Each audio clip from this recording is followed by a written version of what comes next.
اور تم ان لوگوں کو خوب جانتے ہو جو تم میں سے ہفتے کے دن مچھلی کا شکار کرنے میں حد سے تجاوز کر گئے تھے، تو ہم نے ان سے کہا کہ ذلیل و خوار بندر ہو جاؤ، اور اس قصے کو اس وقت کے لوگوں کے لیے اور جو ان کے بعد آنے والے تھے عبرت اور پرہیزگاروں کے لیے نصیحت بنا دیا۔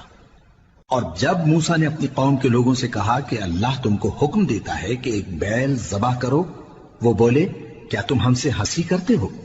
موسیٰ نے کہا کہ میں اللہ کی پناہ مانگتا ہوں کہ نادان بنوں۔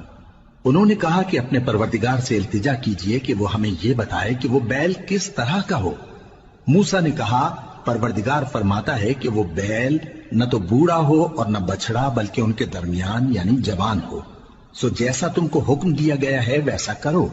انہوں نے کہا اپنے پروردگار سے درخواست کیجئے کہ ہم کو یہ بھی بتا دے کہ اس کا رنگ کیسا ہو۔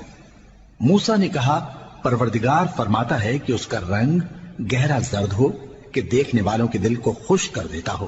انہوں نے کہا اب کے پروردگار سے پھر درخواست کیجئے کہ ہم کو بتا دے کہ وہ اور کس کس طرح کا ہو، کیونکہ بہت سے بیل ہمیں ایک دوسرے کے مشابہ معلوم ہوتے ہیں، اور اللہ نے چاہا تو ہمیں ٹھیک بات معلوم ہو جائے گی۔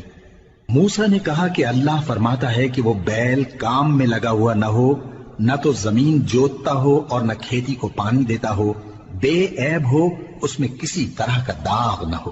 کہنے لگے اب تم نے سب باتیں درست بتا دی۔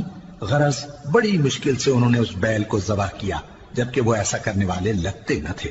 اور جب تم نے ایک شخص کو قتل کیا تو اس میں باہم جھگڑنے لگے، حالانکہ جو بات تم چھپا رہے تھے اللہ اس کو ظاہر کرنے والا تھا۔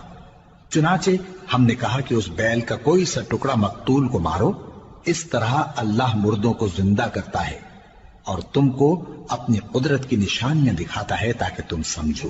پھر اس کے بعد تمہارے دل سخت ہو گئے گویا وہ پتھر ہیں یا ان سے بھی زیادہ سخت، اور پتھر تو بعضے ایسے ہوتے ہیں کہ ان میں سے چشمے پھوٹ نکلتے ہیں، اور بعضے ایسے ہوتے ہیں کہ پھٹ جاتے ہیں اور ان میں سے پانی نکلنے لگتا ہے، اور بعضے ایسے ہوتے ہیں کہ اللہ کے خوف سے گر پڑتے ہیں، اور اللہ تمہارے کرتوتوں سے بے خبر نہیں۔